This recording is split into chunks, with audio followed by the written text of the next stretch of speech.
Hi everyone. So today we're trying something new. We're doing a new series called Book Lovers for cross stitch. And so what we're going to be doing is featuring today, if you are a fantasy book lover, cross stitch patterns that you might like to stitch. So I have recently become a fantasy book lover, and I've been reading a lot of fantasy, whether it's been young adult or even middle grade fantasy. I really enjoy it. So I thought I'd share with you my upcoming TBR of fantasy books, and then dive into some of the cross stitch patterns that you can use to satisfy your fantasy bug. So, of course, I haven't read it yet, but of course everybody's heard of it, I'm sure, if you're a fantasy reader. The first book on my TBR is A Court of Thorns and Roses. I'm curious about this. It is obviously very popular.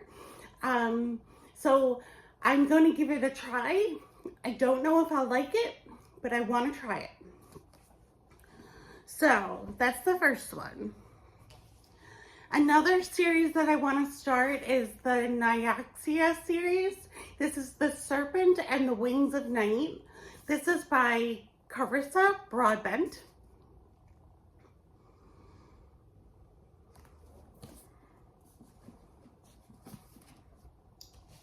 The next one is The Wren in the Holly Library by K.A. Lind.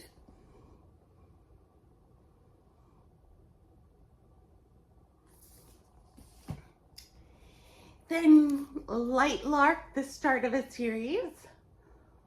This is by Alex Astor.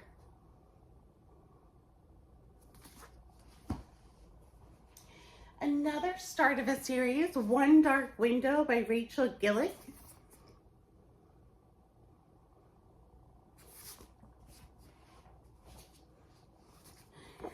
A series by Terry Brooks. This is the first one, Child of Light.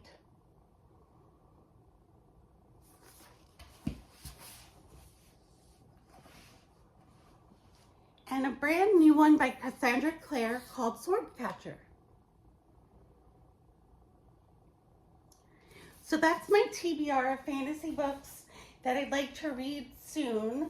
Obviously it's a lot to get to, and I'm in the middle of a few fantasy series right now. So I'm trying to read those series right now.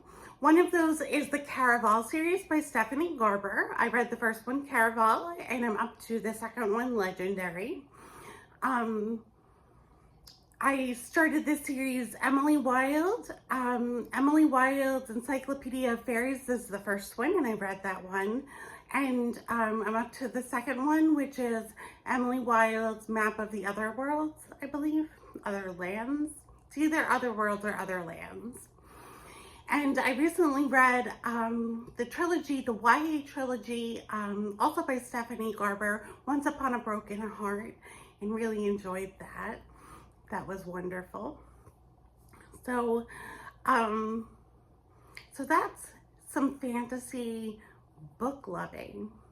Let's see what you could stitch if you're a fantasy reader that might suit your fantasy needs.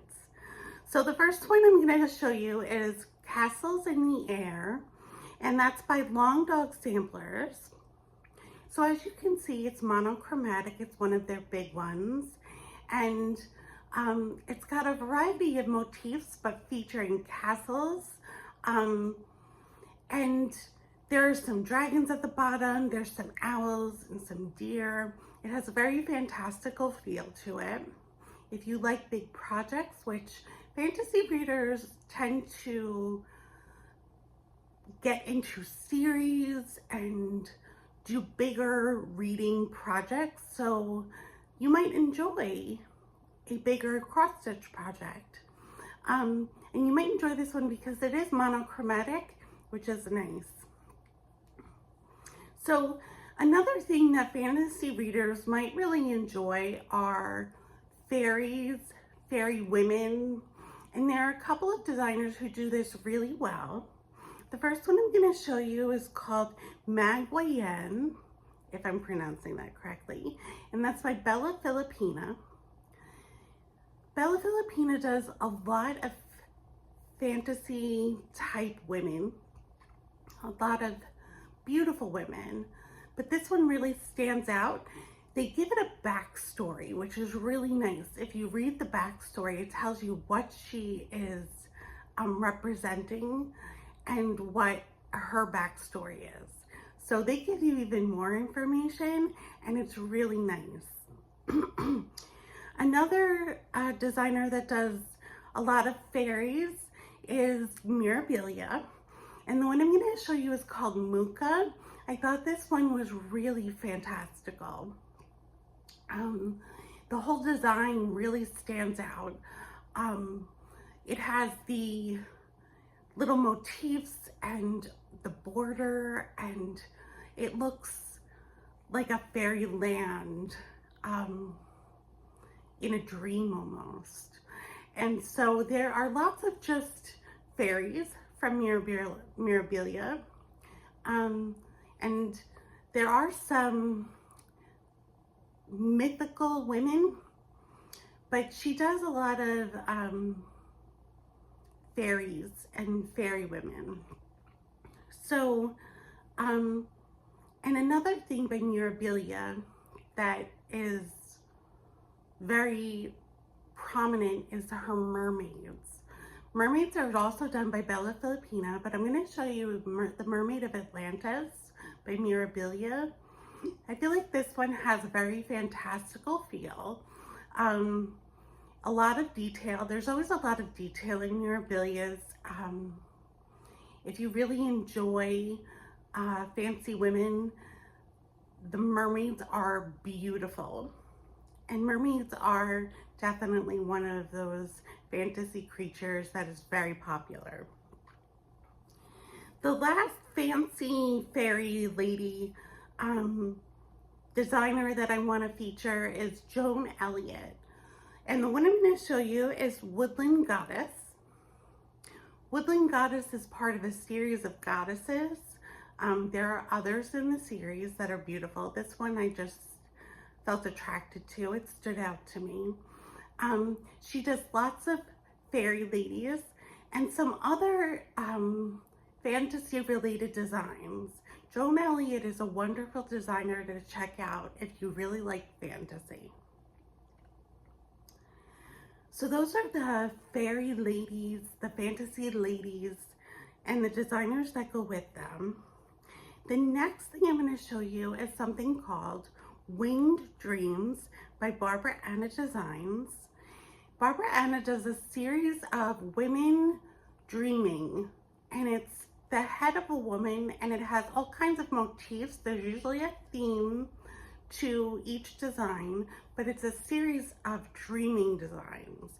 I thought the wing dreams in particular was really fantastical with the butterfly wings and the design that goes around it, all of the motifs. But any of the dreaming women might appeal to you if you like fantasy. Also, if you're a fan of Barbara Anna, these are very popular. So the next one I'm going to show you is Claire de Lune, and that's by Nimue. And it features this mushroom with a very loving couple sitting on top of it. And it has a very whimsical feel to it, and definitely very fantasy oriented. This particular designer, Nimue, has a lot of fantasy oriented designs, some fairies, some gnomes. They're wonderful to check out. They're usually this, just like Claire de Lune, they're this sepia toned design. If you like something that's not so colorful, if you don't want to change a lot of colors, this is definitely something to check out. they also have this kind of old-timey illustration feel that I think is really interesting and fun. So the next one I'm going to show you is called Antique Celtic Sampler by Elizabeth's Designs. And you can see this one says, "Here there be monsters," which couldn't that be more perfect, and has a wonderful monster featured on it. Excuse me. So it almost looks like a sampler. So if you're a sampler lover, this one might be for you. You might enjoy doing this one with the straight borders and the words and the designs broken up. This one's really fun, and I would definitely give this one a try if you like dragons and things like that. The next one I'm going to show you is called What the Cat Saw, Flight of Dragons by Lola Crow. So this is a series that Lola Crow is doing called What the Cat Saw, and it always features a cat looking through a window and seeing something interesting. So in this one, you can see a dragon is breathing fire onto the castle. This felt very fantasy to me. And I like that it's a little more whimsical. It's not a huge design, although the brick wall does seem intimidating. It's a lot of gray stitching. I suppose you could leave that out if you wanted to and just do the window part. But I feel like this one is kind of a very storybook feeling, because it's got the cat and the cat is looking at something. It reminds me of a storybook, very like a fantasy picture book sort of, really cool. So the next one I want to show you is called Never Laugh at Live Dragons, and that's by Modern Folk Embroidery. Modern Folk Embroidery is a very popular designer, as I'm sure you know, and some of the designs are gigantic, like the sals that he does every year are very big, but he does feature kind of a lot of fantasy elements in his designs. This one just seemed like a nice, simple, monochromatic, awesome dragon to do for fantasy design. A really interesting design, a really interesting dragon. I love the red color of it if you do it in that color, but of course you could change the color to anything you want. So I thought this was a really cool dragon to try. The next one I want to show you is called Unicorn Tapestry by Tiny Modernist.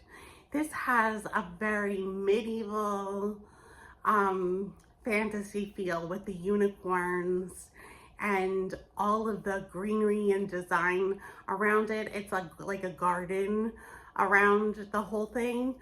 I feel like this one would be such a worthwhile project to undertake, but it would take a long time to do. It's very intricate. Tiny Modernist is one of my original favorite designers. I love this particular design. And I think a lot of people love unicorns, and this is just one of those like medieval, beautiful unicorn designs that you could try. The next one I want to show you is called Griffins of the Kingdom by Rosewood Manor. And what I think is interesting about this one is that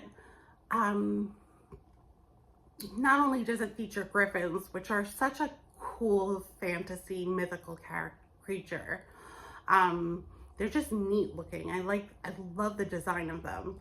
But this one is so fun because you can do each little griffin as a particular motif. Like and get a little finish every time you do it.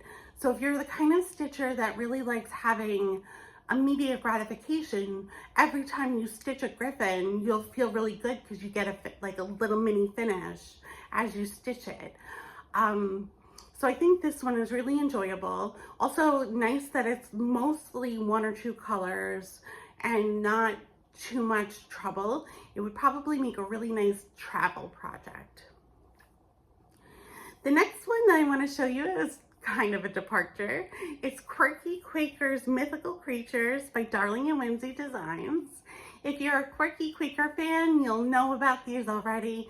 Quirky Quakers are a huge population of Darling and Whimsy Designs projects that she offers. And these are a set of 3 with the Loch Ness Monster, the unicorn, and the Sasquatch. And the Sasquatch also comes with an alternative to stitch a Yeti. And I included these because, number 1, you can stitch a Quirky Quaker in a day. If you sit down in a day, you can definitely get one of these done. The other thing is that they're so whimsical. And if you're looking for something that's just a little like uplifting, and sometimes I think with fantasy, you can get a little bit dark. And with these, you would feel a little uplifted and have a lot of fun with them. So I included these. The next I included is something I can't pronounce because it's in French, Au Pays des Gnomes. It's a garden gnome designed by Jardin Privé. And this is a series that they've done of gnomes. They have different seasons and holidays, basically, with gnomes all over, doing different things with different motifs. And gnomes are so whimsical and so fantastical. If you like the idea of hobbits and dwarves and elves, gnomes are something you might really enjoy to stitch.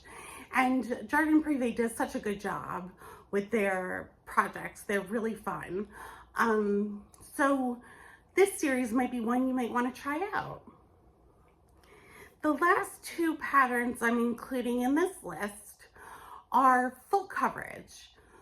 So full coverage is intimidating, but you might be a full coverage stitcher, or you might want to try to be a full coverage stitcher. And there are quite a lot of fantasy oriented designs in the full coverage world. So I picked 2 by Heaven and Earth Designs because I feel like that's an easy company to work with. And the first one I'm going to show you is called Princess Asleep. To me, this looks like the most beautiful fantasy princess that you could find. I think it epitomizes that classic fairy tale fantasy feel to it, and it's beautiful. The next one and the last one that I'm going to show you is called Hunter's Moon. This is also by Heaven and Earth Designs. And this one features a woman and an owl, and it has this wonderful kind of gothic feel to it. So it would have that gothic fantasy feel that I think a lot of people enjoy. Again, if you want to try full coverage, or if you are a full coverage stitcher, this one might appeal to you.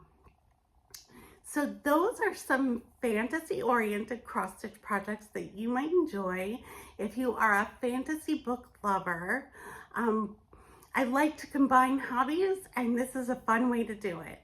So we'll do another genre the next time we do this series. And I hope until I see you next, you have a wonderful time stitching, and I will see you soon. Take care. Bye-bye.